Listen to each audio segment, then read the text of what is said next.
Okay, so this is our second in a series of book clubs on Yasmine Mohammed's Unveiled, where our themes really are looking at illiberalism in radical Islam and discussing that because this is a book club that is sponsored by the Institute of Liberal Values. So, trying to find practical ways to show where liberalism shows up and what we can do about it. So last week we talked a lot about like just kind of the physicalness of radical Islam, from the hijab to the beatings and whatnot. Wink and I, as some of you might know, we are co authors of a book, Letters in Black and White. And one of the major themes in that book is how dogma has really hijacked our language and how we talk about certain issues. And so I've asked him to really take the lead this time because we're really going to talk about consciousness, speech, and all these liberal themes that we found in Yasmin's book, Unveiled. So with that, Wink, take it away. Thank you. Thank you very much, Jennifer. So I think our focus today, as you intimated, will be the inner life of Jasmine. More specifically, the language of oppression and the consciousness of an ex-Muslim. A few weeks ago, Diana and I, in separate conversations, kind of mulled over this question of consciousness, but that was in the context of Black consciousness. I'm excited now to probe into the parallel of ex-Muslim consciousness and how the language of oppression may play a role in consciousness formation. And I think that's a very interesting angle to take. So I want to thank everyone here who's present for our second series discussing this book. So I would like to start by throwing up some questions or prompts and have people kind of respond and dig into that. When I read the book, one of the things that really struck me was how people in Yasmine's life, particularly her mother, but also her former first husband and other people in her family circle, used language to, in a sense, create cement of dogma in which Yasmine had to live. It was clear to me as I read the book that Yasmine is a born curious person. She's a nonconformer. She's an independent thinker. She's one of us, at risk of sounding a little bit exclusionary, but she's someone we would all relate to and understand. So one of the things that inspired me about this book was to look more into this question of the language of oppression. That's actually a book. A scholar back in the 1990s wrote a book called The Language of Oppression. The author, Haig Bosmagan, wrote that language can be used to suppress people. It oftentimes can lead to dehumanization and degradation of human beings. And that can lead to horrible results, like Hitler's final solution, which appeared reasonable because Jews were seen labeled as subhumans and parasites, vermin, by the Nazis. And the same went for American Indians. Their capture and elimination in some cases was justified because they were defined as barbarians and savages. So I want to throw out this interesting question to you, because I think we all would agree that it's a bad thing to use language to oppress people, to dehumanize people. And we can clearly see how it's done to Jasmine. Here's an interesting question. In Jasmine's book, when she describes her first husband, I just have to say Yasmine, because remember, Jasmine is when she wrote her name as Jasmine, and she got in a lot of trouble for that. Jasmine, thank you very much. I appreciate Yasmine, that. Yasmine. So when she described her first husband, she described him repeatedly as a beast, as you recall, pages 143 and 163. And in a sense, when she did that, I totally understood what she was doing. But was she using the language of oppression or not in referring to her first husband in that way? Do two wrongs make a right or not? And I'm going to start by asking Diana to take a swing at that provocative question. I mean, to me, it was what he represented. when it came to her, right? I mean, Hmm. the way he treated her, he was oppressing her, right? And so he was a beast in that sense. So I almost took it more literally, like he is he is the beast who is suppressing her um, in every respect, her life, right? Her dignity, her um, humanity. So I don't know that. I guess I don't see the two wrongs don't make a right. He is dehumanizing her, and she's calling him out for what he's doing, literally. Um, not fit. You know, when I think of language manipulation, I think of more like today's word of belonging. That's a way to control Mm. people because to belong, you have to conform. Whereas here, I take it more literally. He is a beast in the context of her life. So that's a good point, that language can be used in a nuanced and complex way. It need not simply be a vehicle of oppression as suffered by the writer, but it can be also used in another more constructive and positive way. Uh, what do you think, Sander? I'm going to take a different angle and say that referring to a human being as a beast is dehumanizing. And I don't think that even if we've been oppressed, brutalized by a person, I think it is better to maintain their humanity versus referring to them in some abstract way like they're an animal, because they're not an animal, they're a human being. And this human being perpetrated atrocities on another human being.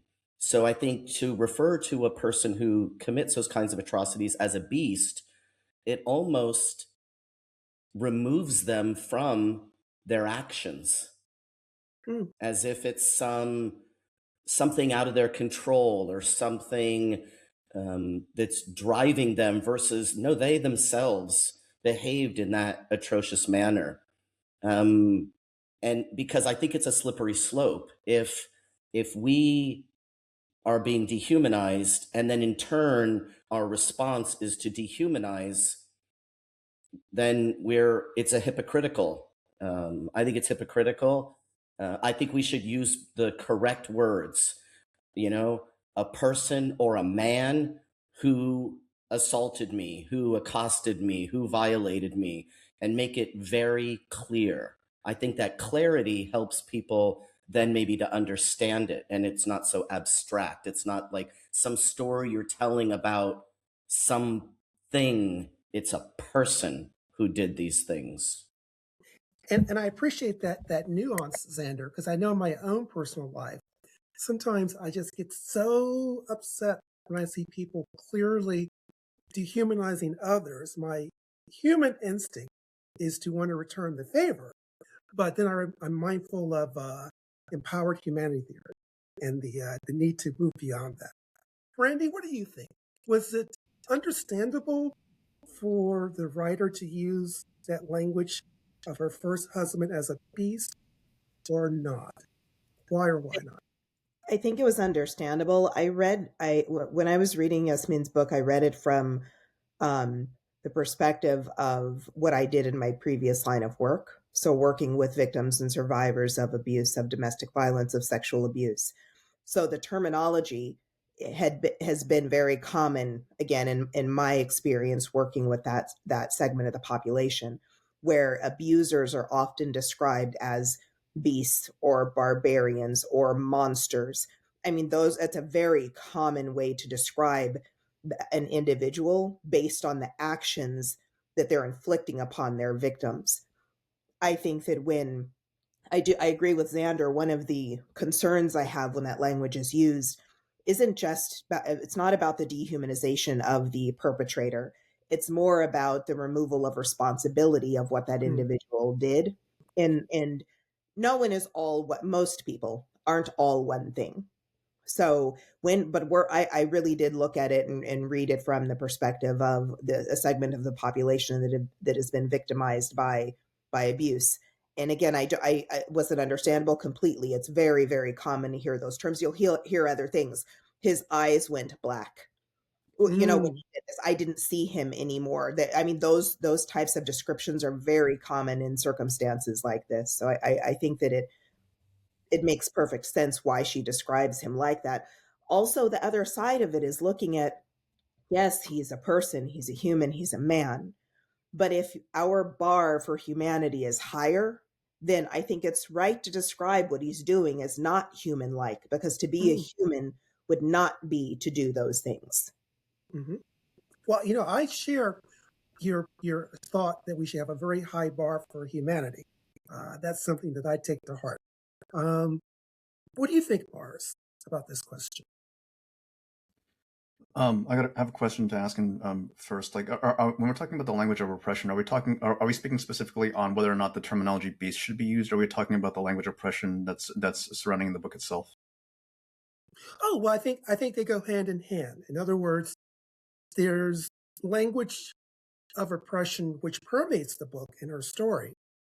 And I think it's also the case, as Brandy mentioned, that she uses language that could arguably be seen as a dehumanization, but that could be understandable under the circumstances.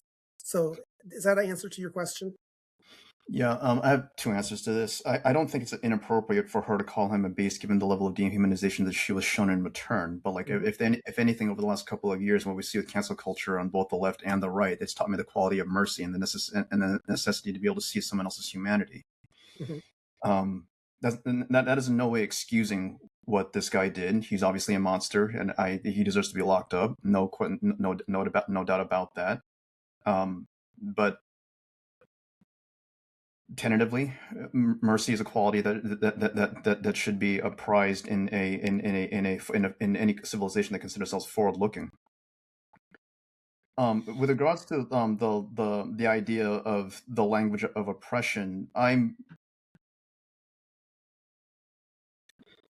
I look at the way that she was raised in Islamic fundamentalism, and like she had a hard time reaching out of her shell as a youngster. She had a friend who passed away from some kind of disease in I think it was post college. I forgot her name at the moment. That she met, who had to really get Yasmine to take certain steps that each and every single one of us would consider normal in our everyday lives.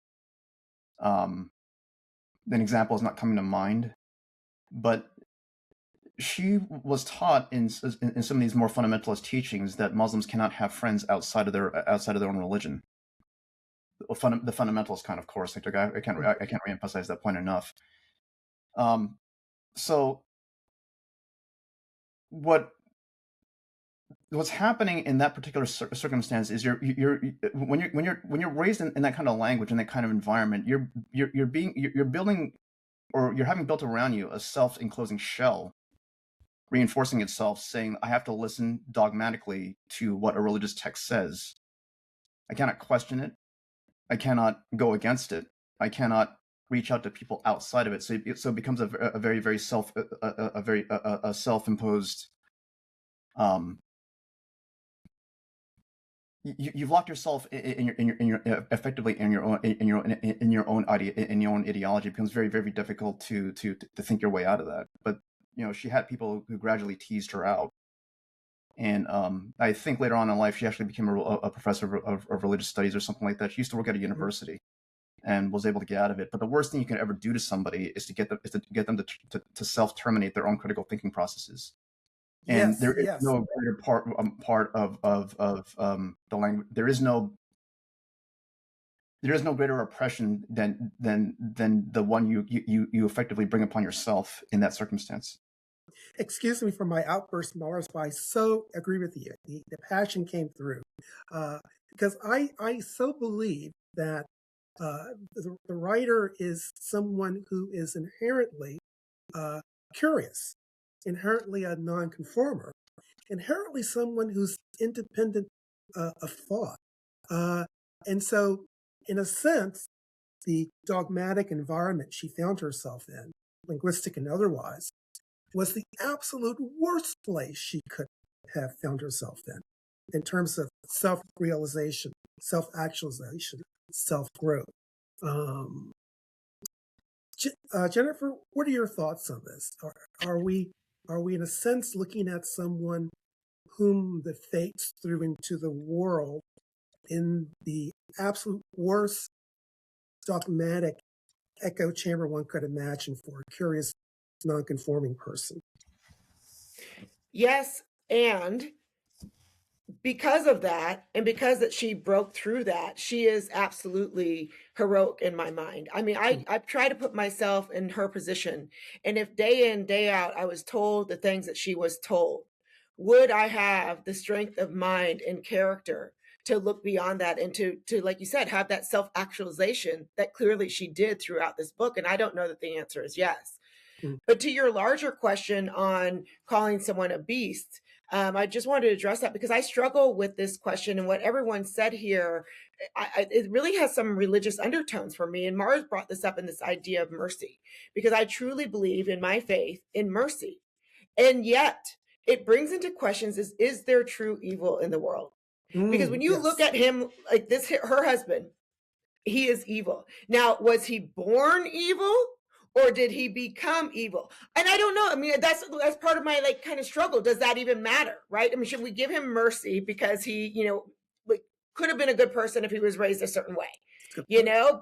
I don't know. And these are the things I struggle with, because honestly, I think calling him a beast is a kindness for what he did. I honestly, I know beasts that are kinder than what he is. And so I find myself getting emotional. I try not to be emotional because I don't, we see already in this world right now, we're dealing with like all the stuff about ICE and Minneapolis and whatnot. And I know a lot of that is coming from an emotional place. And we really need to kind of take it back a notch so that we can really address it in a logical and rational way.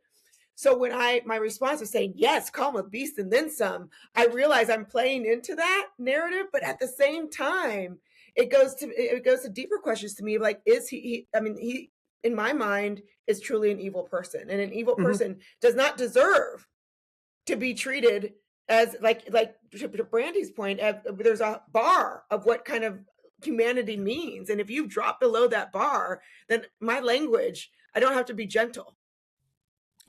But do I? I mean, I don't know. These are the questions I come up with. Diana, you were going to say something.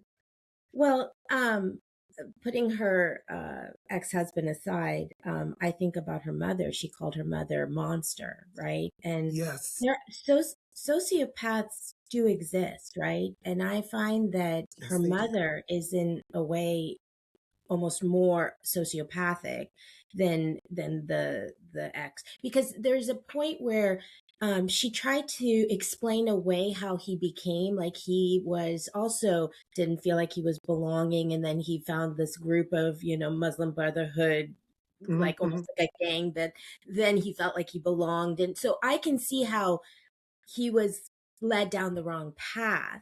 Whereas the mother, to treat your own child with it was, when there's you think no of maternal instinct, right?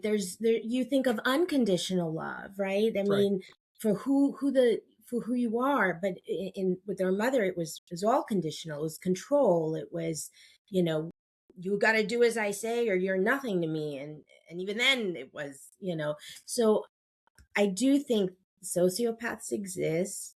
Words like monster is, a euphemism for people like them. And as much as I feel like, we want redemption in this world, we want to give grace and believe that everyone is capable of changing their ways, I really think there is true evil, and some are just not capable. And those are people that do need to be locked up, or, because they don't belong in the rest of society when they can. And those are difficult words for us to hear and to process. I can speak from personal experience. For most of my small town Southern life, I was pretty much of a happy person. I just presumed the best in people, trusted people. You had to try hard to get on my wrong side. Let's put it that way. And then one point in my life, I think it was 25 years ago, 20 something like that, I encountered someone who really fit the definition Diana just laid out. He was someone who would lie, who would hurt family, who would steal from family, and not feel any sense of remorse or empathy and I was stunned at first because this person's in my family. This is like a blood relative. And they're not really like other people. They're different. And I never really wanted to put a label on him. Rather than call him evil, quote unquote, I simply never talked to him again. So in many ways, I recognize the writer because as she never spoke to her mother after that final encounter in 2004, I think it was, I never spoke to this person again since 2005. And I think I'm healthier for that. And I also, in a sense, thank my relative because he opened my eyes to the fact that there are some people on planet Earth who really should not be trusted first with a smile and a handshake. But that's a hard thing for me to process because my natural inclination is to look for the better good in people, to think that people are good-hearted. But that's not always the case, Diana. I appreciate that. I want to turn to another point that the writer makes, which stuck with me. She wrote, I believe on page 182, if you are caged long enough, freedom feels weird, uncomfortable, and unfamiliar. What is she getting at in terms of consciousness of freedom? I mean, my mind went to American slaves who were emancipated after the Civil War when the Union soldiers came in. They just basically looked at the Union soldier on a horse and didn't really run anywhere. It just sort of standard plantation because it was what they knew. It was security. It was comfort. Or I think of the prisoners at the concentration camp at Auschwitz. When the 4 soldiers on a horseback arrived, they just sort of looked at them. There was like no spontaneous, yay, we're free. It was more, I know we want to use the word disbelief. It was just, I don't know. What do you think, Xander? What is the writer getting at when she talks about if you're caged long enough, freedom feels weird, unfamiliar, and uncomfortable? Yeah, she's talking about learned helplessness, right? And so this is a phenomenon that is not unique to human beings. Animals also have this experience if they're kept in some sort of like horrible zoo-like environment and mistreated. You can open the cage and they might not escape because they've learned to stay put. So they're conditioned. And so people can become conditioned like that. In my experience, which was nothing to what Yasmine went through, which is, when I was a young child, my grandmother thought it was in my best interest to lock me in the hall closet, which was my own private confession booth in her apartment, where I was only to be let out when Jesus told her that I had been forgiven of all my sins. And so I could be in there for quite some time. And then it would continue into the nighttime where she would lock me into my bedroom and So tell me Jesus didn't have a stopwatch. Right. If I had disturbing or sinful thoughts, the devil would pull me down to hell by my ankles from my bed. Right. And so there's a sense in which, I know what happened to me is instead of getting up and waking her up to let me out so I could go to the bathroom, I would just pee the bed. Right. I was terrified. And so it's what happens. It's a type of conditioning. Learned helplessness is something that people can go and read about. I think it's a very well studied and documented phenomenon psychologically that a lot of people might recognize variances of their own learned helplessness and how it's being played out in their life and in their relationships, for sure. What do you think, Brandy? What is the writer getting at when she talks about consciousness of freedom and that idea of being encaged? I think part of it is being so used to a specific program that there's self-doubt or self-mistrust on whether instincts are correct, on whether an individual actually has the power to make decisions for himself or herself. We see it with newly released prisoners. Men and women who've spent a long time incarcerated and get out, a lot of them very commonly stick to the program that they had while they were incarcerated because that's the comfort level.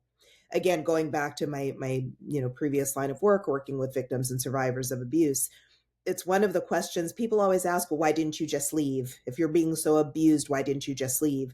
Well, the unhealthy program has become normalized with that person. So they don't necessarily trust themselves if they're so used to somebody else directing them with every little step under threat of punishment, under threat of abuse. They're not necessarily going to have the self-consciousness, the awareness to trust themselves to then make those types of decisions, which I think is another reason why we see a lot of people that may break out of those types of situations or those circumstances take longer to get their feet under them because they have to learn to trust themselves. And many times we see them actually revert back into the same types of situations that they were in before, because even though it was unhealthy or unsafe, it's normal for them. So it's comfortable. Wow. Mars, what do you think? Xander, you said something there that really resonated with me because most of you may not know this. I was actually raised with some heavy Lutheran influences when I was younger. I broke away from it in my early 20s because of some rather unpleasant experiences. But when she was finally free, so to speak, like what Brandy said earlier about being used to a system, she was actually under a heavy dose of religious indoctrination at the time. One of the reasons she did not break away from her mother, if you'll recall correctly, is because there's a verse in the Quran or the Hadith saying the mother is the entryway to heaven, or something like that. And if you're raised with that idea, whether in Christian Jewish or Islamic fundamentalism, that influence as a young child is going to resonate with you for a good deal of your life. Several of your actions, you're going to take a look at several of your own actions, wondering if that's going to lead you into the hellfire after you die, or whatnot. Have you ever read any of Ayaan Hirsi Ali's books, like Infidel, or have you read any of her books at all? When she recommend that book? Infidel. Yeah, when she escaped from Somalia to the Netherlands, she had to work as a translator for a while to support herself, and she also details her experiences being in a country that doesn't have the same kind of religious strictures that her former community had. There's a chapter inside there when she was doing something as mundane as drinking alcohol. She poured herself a glass of wine and saying, "This can't be that bad." She does it again and again, and gradually has to wean herself out of that kind of religious indoctrination that she received, that she experienced when she was younger. And you see this pattern repeated itself over and over again from people who have left these fundamentalist communities. Another person who comes to mind is Megan Phelps Roper from the Westboro Baptist Church. She was someone who was just ingrained in that particular religious community, and because of her interactions with people on X back then, was on Twitter, she talked herself out of it. So we'll going back to the question about when you experience freedom for the first time, it feels weird. It feels weird because you're opening yourself up to an entirely new a paradigm of experience that you have never experienced before, and you have never truly explored. So it goes back to the idea that you've caged yourself. And right now, when you're going out there and actually moving your limbs around for the first time, it is going to be weird because this is something you're not used to. I like that And phrase. you've been told it's wrong. Yes. Yeah, you've been told it's wrong. Like from something from the mundane to your own natural humanistic impulses. So Jennifer Marsh used an interesting phrase: "You caged yourself." Is it the fact that the writer caged herself, or was it the language of oppression or dogma that caged the writer? Or was it a combination of the two? I would lean towards it was the oppression of language that she, from birth was a part of her lexicon and a part of her daily, journey. I go back again. I don't mean to sound, repeat myself, but I am just in awe that was able to break out of that and to like learn a new language, if you will, to uncage herself, if you will. Mm. I thinking about freedom though, and religious freedom, I think I've got maybe slightly different perspective on it. And I just find her perspective so fascinating. And the journey for those in radical and fundamentalist Islam so interesting, because for me, I actually find, and Mars, this is like different to what you experience as well. I actually find freedom in my faith. And the reason I say that is it's really freedom from the dogma and the worldly, pursuits that I think kind of tie us up every single day. And so I find freedom in knowing that there's something else and having that else as my kind of higher aim and in my pursuit. So there's freedom in that for me. And yet I look at other and that might not be true for other Christians. So I'm not, that's my take. But I look at that vis-a-vis radical Islam. And I just, I find that the juxtaposition really insane from my perspective. As I read this book, I just had a great feeling of things falling into place, of alignment. I mean, on the surface, we have little in common. She lived in Canada. I've only lived in the U.S. She was born and raised a Muslim. I inherited a gentle Christianity. However, what I found interesting was she experienced more and more as she grew older a sense of double consciousness. As she put it, a Muslim by day, a free spirit by night. And I thought about what it is sometimes to be a non-conforming, curious, Native Black American, in the sense that if one really is driven by, for whatever reason, perhaps one's personality, one's upbringing, whatever, if one is driven to always be moved by the truth, but the larger group one is part of tends more towards narratives and conformity, there's always that tension. There's always that sense of alienation.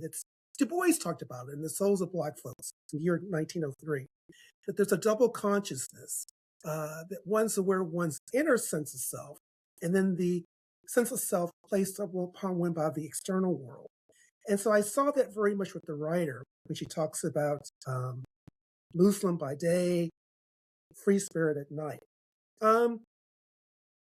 But she also talked about her sense of being resentful after 9/11. And I think she used the term monsters, that she resented being connected to those monsters in any way. Another sign of kind of double consciousness. What are your thoughts about that, Diana, since you and I have had a little bit of a wade through into the pool of Black consciousness? Do you feel that there are echoes in her life story of this double consciousness that may even matter more than the impact of dogma in her life, in terms of her inner life? What do you think? Yeah, I mean, that's the theme of the book, I think, throughout, is this struggle that she has between the fate that has been placed upon her and the search for who she really is, the essence of who she is, right? And I think the strength comes from seeing the same potential fate for her daughter, right? I mean, that's what gave her the courage to finally break away. And it's so interesting because obviously the themes and extreme situations are so different, but that was the one thing that resonated the most with me, because as an immigrant coming from the Soviet Union, I too felt like there was a double life between, I had to be the perfect, like, I can't contribute to, problems in the family because I have to be perfect, right? And then there's who am I? Like, right. So there's a little bit of that, I think, in most folks as they're trying to develop their own sense of identity, right? It's kind of the But in her, universal, huh? right. But in her case, it was just such an extreme, right? I mean, there was no option for her to even think about herself. And it really, if it wasn't for her daughter, I wonder if she would have had the ability to break free. Like because often there's something else that compels us, and children are, a strength that we somehow, they say that, moms will go through fire for their kids, right? Like somehow it fuels the strength needed. I don't know that I answered your question, Well, no, that was a good step. That was a good step. I'll bring Xander in now to kind of build upon that. So this idea of double consciousness, I mean, Diana suggested, or maybe I put the idea out there, she agreed, that there's just something very universal about a self sense of double consciousness. Do you agree with that? Is the writer's experience universal, or was it very, very unique and particular to her family in a radical Muslim household? I think it is universal, but within that universality, there's going to be uniqueness, right? The unique, her story, Diana's story, Brandy's story, Mars, Jennifer's, Winks, right? Yes. Mine. But the way I think about it, I remember hearing something. I think if it's not the same thing, it's very similar. Cultural schizophrenia, right? This idea that you're one thing at home and one thing out on the streets with your family, with your friends and your family. And I've also, I was thinking a little bit about how it's assumed, and it might even be true for a lot of people, that when you're out of the home and you're dealing with the way people see you and therefore how they treat you, that when you go home, you're retreating. You're going to a safe space. You're going to a comforting place. You're going to a place of respite. Whereas for Yasmine, it sounds like both the external world and the family world, like the in the house and the out of the house world, were problematic. Right? There was no soft landing place, no safe place, no nurturing place, right? The mother was not that. And when she looked out over the horizon and thought, I don't want this for my daughter. Yeah. Right? That, because she knew exactly what that was like. And so with bringing in 9/11, of course, now all of a sudden there's this attention on a group of people based on a religion or an appearance, because we know that there were non-Muslims who were also on the receiving end of a lot of prejudice and violence, the Sikhs in particular. But so then it's like there's no place, right? Maybe in her own head, but even for many people, and maybe for her at the time, her own head, her own mind was not that comforting, safe respite. Right? I can't even imagine living in a world where there's no place to go, internal, external, home. Yeah, that sounds I think terrifying might be a bit too extreme, but I'm not sure. Well, like, darkness. well, it makes sense then to just be despondent, right? Right. And we saw her diary notes in the book. We saw her reflecting upon, should I take my life? What is there to live for? I mean, to me, that's the utter despair, and not the pot of gold at the end of the rainbow. Brandy, what are your thoughts on this idea of double consciousness that the writer experienced? I think her circumstance is on probably one of the most extreme ends of that idea, simply because the worlds that she lived in were in direct conflict with one another. And I think it's a question that we don't actually discuss just in general in society. Are there systems of belief that actually don't align with the culture, the civilization that we live in here in the United States in the 21st century.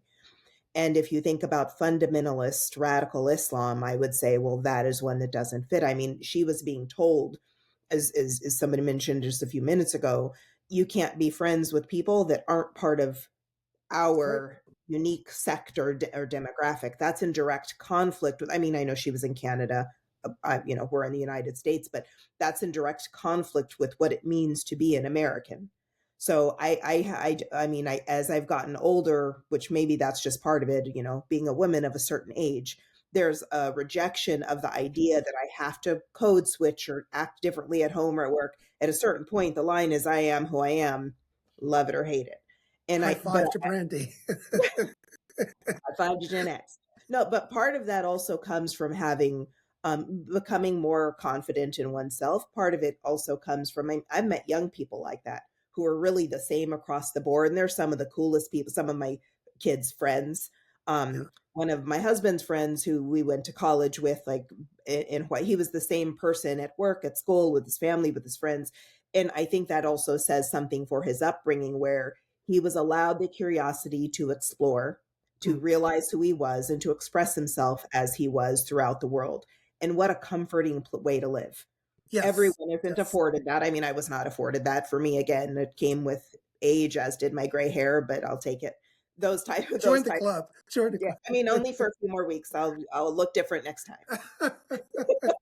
The hair dye is coming. But I mean, I think it does come with that. In order to get to that position, there is a certain level of privilege that has to be built, either in earning it oneself or having your parents or loved ones provide that type of foundation. And so many people aren't provided that. So we have to grow into it, hopefully. That is such a great point. That sense of rootedness, that sense of identity. Because if you don't have it, then there are forces out there that will give you one, that advances their interests. And we see that all the time. Or, I mean, we also talk about double consciousness as far as how the world sees us, but we don't talk enough about how we assume the world sees us, because that can also impact behavior. If I'm everywhere I go, I assume people are seeing me a certain type of way. That's going to influence how I interact with the world. And my assumptions could be wrong. Such a great, wonderful point, Brandy. I mean, just to bring another personal story in, as so many of you know, I grew up in a southern small town suburb, and from the third grade until high school graduation, I was always the only Black kid in my class, and most of my classes were probably advanced placement classes. But because of my personality and my strong family background, I never thought or assumed, oh, they must think less of me. I cannot trust them. They are the evil white student. I was always of the mindset, the world is my oyster. I'm going to conquer the world. I'm not thinking twice about what you think of me. I got too much to accomplish. And that's a great mindset, but I appreciate your point. Many kids don't have that. They don't bring that to the table. And so they squander their precious time we have here on Earth. But thank you, Brandy, for those good insights. Mars, chime in. This whole idea of double consciousness and the universal versus the particular. When you're talking about double consciousness, are you talking about cognitive dissonance? Yes. Because one has to reconcile the difference in how one perceives oneself internally versus perhaps how the external world perceives oneself, or how one thinks the external world perceives oneself. It's kind of Du Bois's double consciousness, Souls of Black Folks. The idea that minorities are always mindful of the majority and of being a minority in a majority world.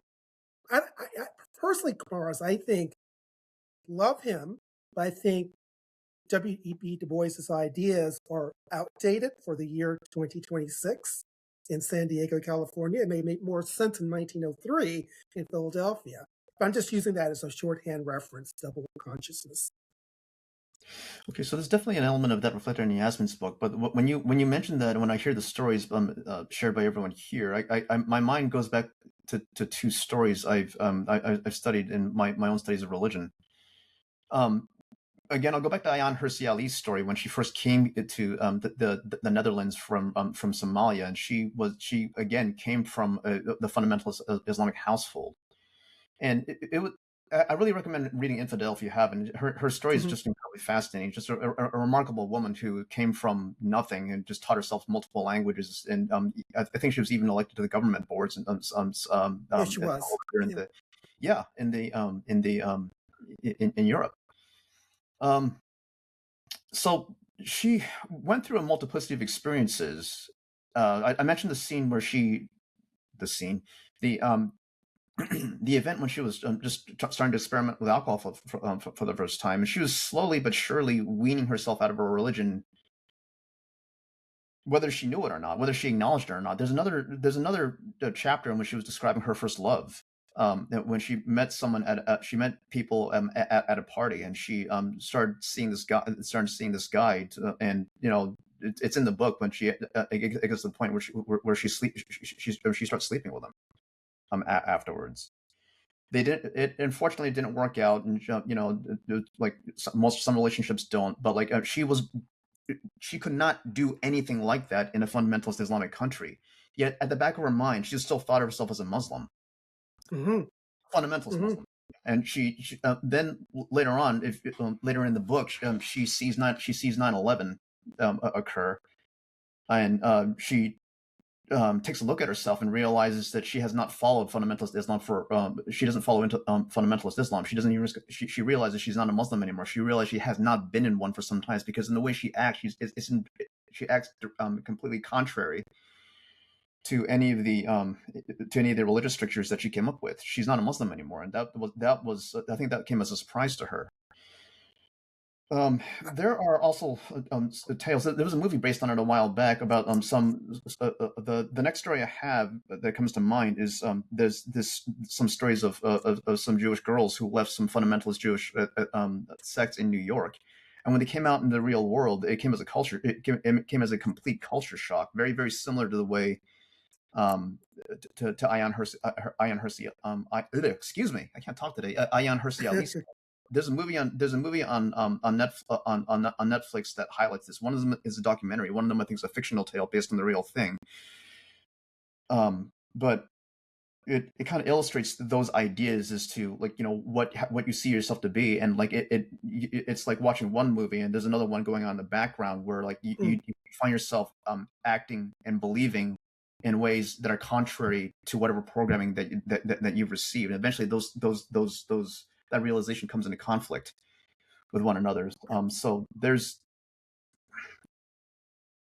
definitely that in Yasmine's story. You definitely see her write about her struggles there.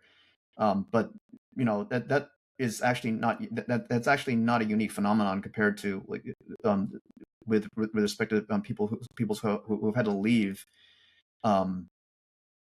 environments in which their state of mind has been programmed to such an extreme that you start getting experiences that clash with what you've been taught. It makes for a fair degree of cognitive dissonance, and it definitely leads to some kind of identity clash that happens inside the person at some later time. Jennifer, as my co-author of Letters in Black and White, a new correspondence on race in America, little plot, but I want you to kind of join in on what Mars just said. What Mars said towards the end rang with me. He said, she is not a Muslim anymore. She is not a Muslim anymore. And I want to ask you, having spent 3 years conversing with me in our book together, where does ex-Muslim consciousness come from? What is it? Is it like retiring from Blackness or not? What are your thoughts on that? Gosh, that's a good question, Wink. I have to, before I get to that, I'm going to give myself a little bit of time to process that because he threw me for a loop. Sure. But I have to echo what Brandy said. I believe that age, and Brandy and I talk about this a lot, but I believe that aging, to quote, I think David Bowie, not perfect quote, but is the part of becoming who I was always meant to be. Right. And so in terms of double consciousness, it's one of my favorite quotes, right? Because I really feel that I am someone who really, when I was young, cared about what other people thought of me. So I acted in I became a chameleon for who I was with so that I could fit in. And then I was someone else at home. And then that was a constant daily thing for me. And as I got older, and I think it is in part just age, like I just don't care anymore of being who I'm not. And that has been one of the most beautiful parts of aging. I mean, I love it.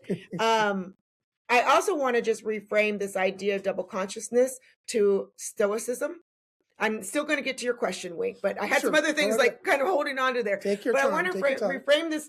One of the most enlightening things as getting older and having these conversations has led me to understand is this idea of stoicism, right? And I am not the same person sitting here right now as I will be when we are done with this conversation and I go park it on the couch. Like I am interacting in two totally different ways. And I think if we recognize that we are constantly interacting in different ways, this idea, it kind of subsumes or maybe at least softens this idea of double consciousness because it exists in who we are just by nature of being human. If you take that stoic, kind of idea. So what does it mean to be an ex-Muslim? What does it mean to be, I mean, yeah, go ahead. Yeah, go well, ahead. I mean, we explored this question in so many ways in our book. Gosh, you really opened my eyes when we started writing, and you might want to tell the story because it's kind of funnier from your point of view. But this goes to this idea of double consciousness. I think at one point in our early conversation, I apologized for my white privilege. Right. And you were offended. You were offended. Well, okay, offended is not the right word. You corrected me, right? I mean, you did. And it really opened up this idea of double consciousness. Like I was kind of living in a prefab world made of these like opinions that had been percolating without having a conversation, without hearing a different point of view, without seeing outside of my own filters. And that is what our conversation really did for me. So I would say, though, to your point of what does it mean to be an ex-Muslim? I mean, it depends, right? It depends. It depends on who you are. I think Yasmine's story of an ex-Muslim is very different, although there's similar parallels, particularly when we're talking about fundamentalist or radical Islam of things that people like Ayaan Hirsi Ali and Yasmine had to escape and had to kind of heal from, that were traumatic in a sense. But I think they each did it probably in their own way. So I don't know to answer that question without answering, what it means to be an individual. It is difficult to do. I want to say one thing about that.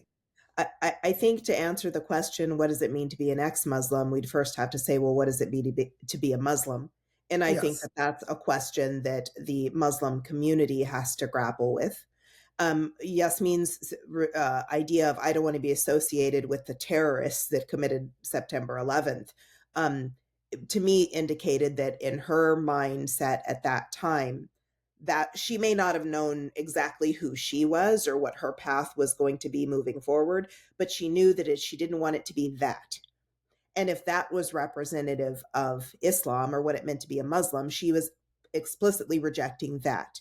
Gotcha. But we also know plenty of people that are still Muslim that embrace their faith and religious practices and reject the fundamentalist extremism part of it. So, I think that the question goes, there are multiple layers to it. Yes. Me, I'm Jewish. I can't answer that. I don't know what it means to be a Muslim. I have ask anybody who's Muslim and you're going to get probably different answers from everybody because the extremists believe that they're the real Muslims and that's the only Islam that needs to be practiced. And we see it rejected, thankfully, from a lot of people that obviously don't want to be associated with fundamentalism. Mars.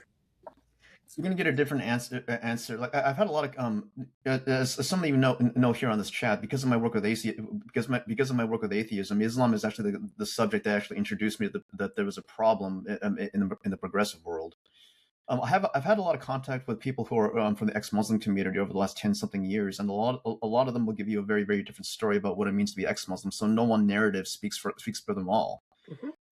You'll see individuals like Mohammed Syed and Sarah Haider who come from a progressive Muslim household.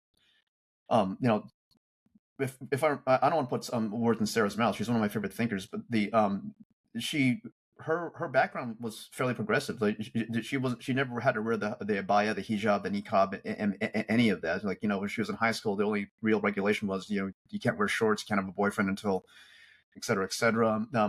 We just had Mohammed Syed on my private on another podcast I did. He was also a fairly progressive Muslim until he broke away from it. Their stories are very, very different from those of Ayaan Hirsi Ali and Yasmine Mohammed, who had to deal with a far more fundamentalist background. So there are commonalities between the group that are ex-Muslim, and you won't get one single story from any one of those people. That there's another individual. I think his name is Jimmy Bangash.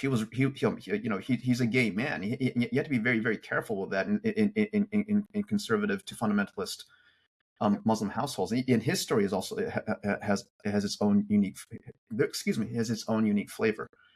So what does it mean let me to be step into that. It boils back down to the level of the individual.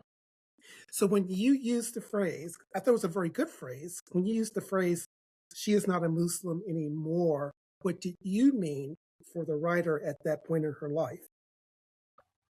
What did I mean about at that point in her life? Mm-hmm. She was a Muslim who was following the fundamentalist tenets of her faith. Mm-hmm. Yeah. So like when she said she wasn't a Muslim anymore, she had left that part of the stricture, I don't like to use the word, but she had left that particular interpretation of Islam behind in her life. Was it her departure from dogma? A departure from dogma and a depart from that religious sect that made up that part of the religion. Got it. Diana, jump in. What do you think? When does the consciousness of an ex-Muslim begin? Does it really depend upon the individual? And can you ever say someone is no longer a Muslim? Right. So I kind of tend to think how Brandy mentioned, because I think about it as what does it mean to be Jewish, right? Yeah. And because I see some Jews that I'm like, are you even Jewish? Like the JVP anti-Zionist Jews, shall we say? Mm-hmm. Because and when Jennifer said white privilege, I actually was thinking American privilege, because as a Soviet Jew, I knew from the moment, I was born into my family what anti-Zionism was. It was Jew hate in the Soviet Union. Mm-hmm. Whereas when we came here, I knew American Jews have no concept of this. And I was actually assimilating into that because I didn't grow up with that form of Jew hate.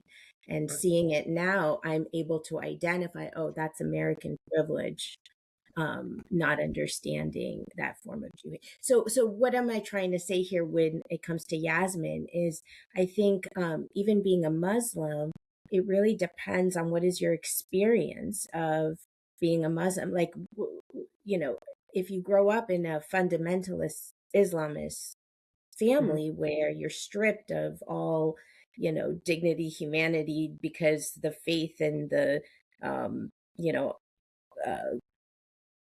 Sharia law, what they really preach is priority over some of the Muslim, more faith-based, perhaps rituals. That's going to be a different experience than some of the Muslims I know that are not fundamentalists, that just believe in the, more cultural aspects of the religion, not necessarily the fundamentalist part. So for her, because her experience was in that extreme Islamist, upbringing, she wanted to dissociate from that. So, are you ever X? I don't know that you can, just like you can't, you're never not going to be Black, right? You can't just erase. I'd have people who pass. I know people who pass for something else. Right. I mean, yes, but no, it's true. I think you can pass, but is it really no longer part of your identity? I think it Oh, really that's a has nice philosophical question. The idea being, if Mm. you, due to your neural pathways and young development, have had the impression of a certain self-identity, is that frozen in time, regardless of where life may take you? That's an interesting question. Some would argue, yes, it is, because it's always in the back of your mind and your bones, as a writer says in her book. Some would say, no. Once you have left the dogma of being, let's say, Black American or Hispanic American, and the dogma is no longer part of the concrete of your life, your identity has now changed to something else. What are your thoughts on that, Diana? Before I move on. Yeah, I mean, so much depends on context, right? Like, and again, I bring it to Jew because that's Yes, what I exactly. can relate to. But a Jew growing up here is very different than a Jew growing up in Israel, where you are part of the majority. Right. And so I would argue you don't even think about your Judaism as much there because it's just not a thing. Whereas here, you're constantly reminding, or I'm reminded of that I am part of that minority. And similar, I mean, I think that's fundamentally the struggle between where does your individuality stop and your, the collective begin. Like at some point, That's the um, eternal question. Right, yeah. right. I have a And question. Xander, I'm sorry, Brandy, go right ahead. No, I have a question about that because I've read Ayana Hirsi Ali's books and I'm a huge fan of her. I think she's a brilliant woman. And she is not just an ex Muslim, she's now a Christian. So I think the question is, well, if you've replaced a former identity with a new identity, is that can you make that kind of clear cut separation? Because now she's adopted a new set of beliefs. And this is like, these are religious beliefs. Being Jewish is a peoplehood, it's a nation, a tribe, it's spiritual practices plus. But being Muslim, it's a religion. So you can change religions and change religious belief. I mean, But and we know this because people who have left Islam then get fatwas against them, and many of them have been killed well, because of. but that's a great point, Brandy. You can internally decide you become a Christian, but if the imams in Mecca or Iran don't agree with that, isn't that still part of your mental psyche, as Diana was suggesting? I think that's the question. If it's been replaced, so Yeah, someone who leaves Islam and becomes a Christian, and they've internally accepted a new set of religious beliefs, right. so they're seeing themselves in a different light. What does that mean for their self-perception, and then what does it mean for the outside world's perception of them? It's an interesting question. It's very interesting. I think it goes, Brandy, I think it goes to this idea of the language of oppression, the language of oppression. If for example, fundamentalist radical imams use the language that you are an apostate to not recognize your self-identity as a Christian, then haven't they, in a sense, dehumanized you and stripped you of your agency to become a Christian? So I think there is an element of oppression here as well in how language is used to label someone who's chosen to become a Christian. That's what I think. Any thoughts on that? There's a cognitive trap in that because, like, they're in fundamentalist Islam, you're like they discourage having friends from outside of the religion. In addition to that, blasphemy and Yes. is punishable by death. You give the example in Pakistan. There's a breakaway sect of Islam called the Ahmadiyya sect. I don't know too much about this sect except that they've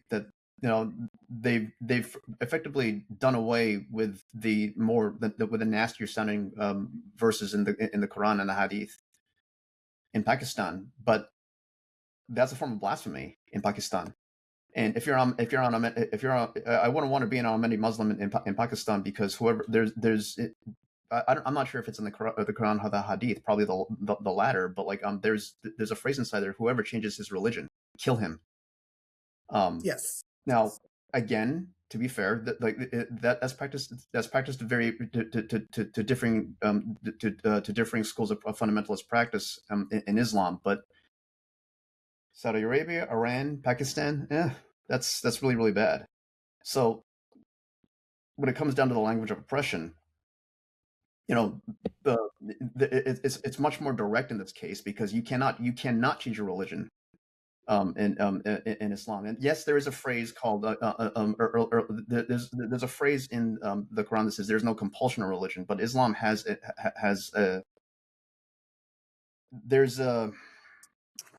there's the idea of abrogation. Some verses supersede the others.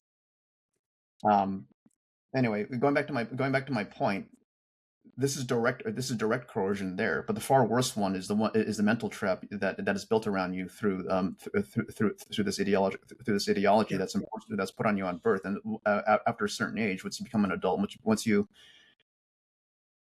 aren't taking in the direct input from people around you, you eventually reinforce that on your own. Yeah. Mental ideology and birth. I want to build upon that. There's a point in the book where the writer is changing her daughter's diaper. You may remember this scene. And her first husband, a radical Muslim and Al-Qaeda leader in Canada, nonetheless, repeats the mantra whenever she does that. And the mantra is, wear new clothes, live with gratitude, die a martyr. Now, I said many things to my little babies when I changed diapers, but never die a martyr. That was not one of them. So my question to you is that mantra from a father to a newborn baby just brainwashing at the get-go? Is that what we're looking at in that scene? Diana, take a stab at that. Well, it reflects what we know of the fundamentalist Islamic culture, which is a death culture, that this life is really, practice for what is real, which is supposedly the afterlife. And that is fundamentally, I think, the problem and the clash between Western liberal values, which actually value the sanctity of life here and now, and this culture that wants to take over, which really is it's a death culture. They do believe in martyrdom. It's a totally different set of beliefs, and I think that's where when she recognized that and then saw, again, I'm repeating myself now, but the faith for her daughter is where her strength came from. So what about us in society? Like, are we going to confront the fact that we have two fundamentally opposite cultures at play right now? I mean, that's I mean, Diana, I was hoping that Dad might say to the baby, life, liberty, and the pursuit of happiness. Go, little one. But that was not the case. Xander, what are your thoughts on this mantra?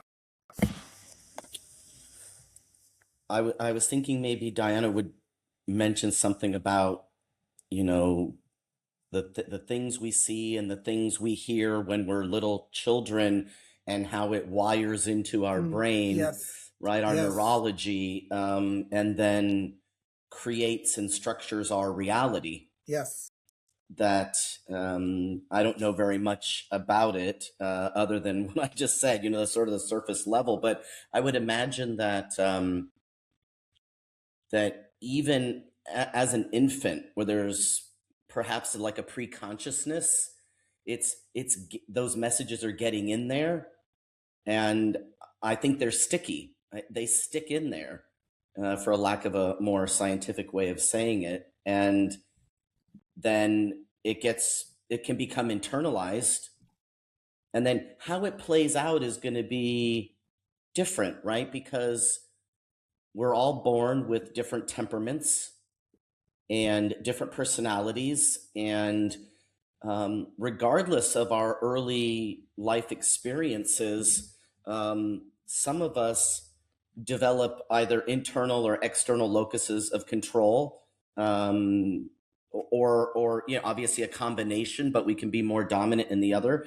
There was nothing in my childhood that would have predicted a strong internal locus of control because of the conditioning, right? And so Yasmine went through a lot of conditioning, but she had a particular state of mind where, right? And so even just to go back one question, which is, about the ex-Muslim, that can just, for some people, that might just be a thought they hold in their head that nobody ever knows about, right? And nobody ever needs to know about, right? One can be of a religion or of no religion at all without having to demonstrate it. It can just be an internally held belief and things that maybe they do in private. But though I think those messages when we're very young are strong, they have the I think there's a high probability of them leading to unfortunate, life circumstances, unless we have some sort of intervention, right? A caring family member, a trusted, school teacher, a caring, concerned physician, right? Somebody who intervenes. And as we learned from Yasmine's story, that there was this occurrence, right, where a school teacher did express concern, and it was elevated, and it went all the way up to the courts, and then that terrible judgment from that judge, that cultural relativist judge, who sent her back to her home, right? So that was a terrible thing, but you can see how she was conditioned, but not from an infant, right? For her, it was a little bit later, Right. and that probably was a saving grace, right? And then her mother was able to take her out of it at a young enough age. But I don't know how old her daughter is now, but I would be curious to know what kind of impact, that unconscious impact, of those messages from her father as a child. And it's like, how do you ever really talk about that? We don't necessarily have conversations with people where they can remember, they recall the verbal messaging and even the demonstrated behaviors from infancy. But it's in there. It's in there. But how do we know? Can we draw it out? Can we make inferences based on how they're behaving now? I don't know about that, but hopefully she was taken out of it early enough that by her mother, by Yasmine, that it didn't have strong negative implications for her life going forward. Brandy, the baby hears, wear new clothes, live with gratitude, die a martyr. What are your thoughts on that? I mean, does that, you think, have lasting impacts or not on the young kid? I think it's child abuse, plain and simple. I think any adult, any parent telling their child there's nothing you could do better but kill yourself is child abuse. Period. And if an adult, if a parent is willing to say that to their newborn, my assumption is that's not the only time the parent is saying things like that to their child and acting in ways that indicate that that's what they think. And we unfortunately have seen the result of that, not just in kids that become terrorists or commit terrorist acts. We see it with kids that are told, you're of no value, you're worthless to me, you might as well die. We see it in criminal activity that from kids here in the United States. We see it again overseas, kids that commit acts of terrorism, and ultimately, it's child abuse. Mars? I have a response to this, but can I ask you to repeat the original question? Oh, sure. The original question was, as the writer changes her daughter's diaper, her first husband, the radical Muslim, an Al-Qaeda leader in Canada, repeats the mantra, wear new clothes, live with gratitude, die a martyr.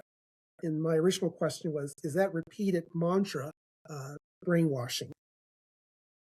Or words stood up to that? Is it the language of oppression? Repeated mantras, repeated like catchphrases, whether it comes from as you all no doubt know, there are a lot of repeated mantras in the quote unquote woke social justice community that you're just expected to follow on because of weaponized empathy. But this technique is not unique to that cult. It's been used just from all over. Like if you're have you ever studied Marxism, like Marxist-Leninism? Marxist-Leninism, like the core idea behind Marxism, that the main driving force throughout history is that there are people who own the means of production and the resources, and there's a clash between those and those who do not have them, and like each clash drives us into another phase into another phase of human development. When Marxist-Leninism came along, Lenin was intent on driving that core idea throughout all of his perspective society. He pushed out religion. He pushed out everything. He wanted to center that core idea into everyone's mind. Because that's how you generate revolutionaries. That's how you indoctrinate people. You push out everything else so they cannot consider anything else. And so when her husband just kept repeating that, you excuse my French, that shit to that kid, she's effectively just putting it on someone who's putting those ideas into someone who's so young, probably doesn't even understand what she's listening to, because she has absolutely no other context to compare it to. And so yeah, that's is it a form of indoctrination? Is it a form of canceling out critical thought? Most definitely. Mm-hmm. Jennifer, your thoughts? Well, I love that, Mars, that you just brought up Marxism, because I think, next week in our talk that Diana is going to lead, we're really going to talk about like Western illiberalism. And there's, I think I mentioned this in our last conversation, there is this kind of red-green alliance, that being, the radical Islam with some of the Marxist principles, in which you would, if you look at it, there's no reason why they would be together except for the illiberalism. The things that tie these two groups together is the illiberalism and not their fundamental values per se. So I've been thinking about what you were saying, Wink, and I don't know if any of you are like weird like me and love Dexter, but if you do like Dexter, you will recognize where I'm saying, like, Dexter became a serial killer because he witnessed his mom being like murdered, right? And so I think that when you like live in these environments that are inducive for this behavior, it's so hard not to live into it. And you will see so many people, I mean, this is, I think all, Brandy and Xander and Diana as doctors and therapists and social workers, I mean, like, if you were abused, you are more likely to be an abuser. If your parent was an alcoholic, you're more likely to be an alcoholic. This is kind of goes back to the idea of the learned helplessness too. I mean, there's so much psychological nuance to this. So I repeat what I've said on many occasions when the mic is turned to me, is the fact that she was able to overcome that. And Diana, to the point that you've been saying several times, that it was her daughter, and I don't disbelieve that. I think that probably was the final straw, was her daughter. But you see throughout her life, her questioning, like, if the Prophet Muhammad was a pedophile, like when she was 6 years old. I mean, that's a huge no-no. So that whatever it was, if it was her internal locus of control or whatnot, that was able to allow her that strength of character, despite what she was hearing day in, day out, to come, even if it was the ultimately the daughter that led her to break with her mother. I mean, it's just absolutely amazing to me. So I know that we're getting close to our end of our time. Wink, if you want to kind of, I would love to hear your thoughts. You've been asking the questions, like encapsulating kind of where you think Yasmine, where her struggles and her journey through this kind of dogmatic indoctrination, if you will, and bringing us to the end of today. And again, kind of repeating what I said at the beginning of this, bringing us to our next conversation on Western illiberalism and how that played into the storyline of Yasmine's Unveiled. Well, I think Yasmine is almost a modern Joan of Arc, a patron saint for those who believe in freedom of the mind, freedom of the thought, freedom of consciousness, freedom to make sense of the world in one's own way, freedom to choose what one wants to wear to school, freedom to choose who your friends will be at the playground, freedom to choose who you will date, freedom to choose who you will marry, freedom to choose when you will and will not have intimate relations, freedom to choose how your young daughter will become a woman in the world. I think all these things and more are emblematic of the story in this book, Unveiled. I think it is a cautionary reminder to us that we fool ourselves into believing that the world we know, if we happen to be native to the Western world, the world of classical liberalism and institutions that favor life, liberty, and the pursuit of happiness, we should be cautious to know that there are many in the world who do not hold those beliefs, those values and attitudes sacred. There are many in the world who would find this very conversation abominable. Just imagine how many millions, maybe billions of people in the world would view us all as subhuman today, as animals, as not worthy of shaking your hand. That's just kind of chilling to me. I can feel the chills on my back as I speak. I think we do a good thing when we read this book because it reminds us of the strength, the power, the resilience of the human spirit.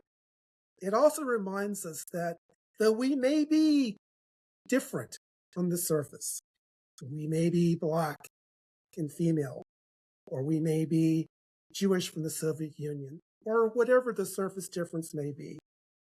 The tie that binds all of us together is the tie that binds us as well to the writer of this book.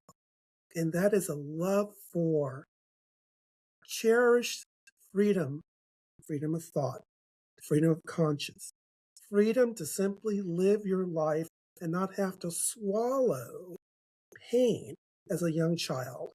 I can't think of anything more demoralizing or dehumanizing than the idea of a little kid in Canada who feels she's all alone because of this world of dogma and religion she was born into. And so we do our part, all of us this morning, to discuss these issues, to read this book, to reflect and consider questions about the human spirit and the human soul and the language of oppression and the consciousness of freedom.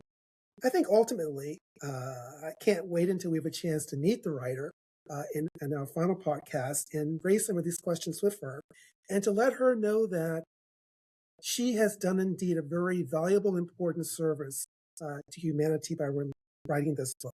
Very few people would have the courage to reveal the innermost flaws and cruelties from their personal life. But she's done that, and she's done it for a greater good. And for that, we should all be grateful. And those are my words. Amen. And for our audience, I know. That was really amazing. And we are going to meet her for our audience that is listening to this March 2nd. We have a live stream. Pay attention to the ILV newsletter, and we'll be releasing the exact dates and location for that. So everyone, see you again. Thank you. Thank you. Thank you.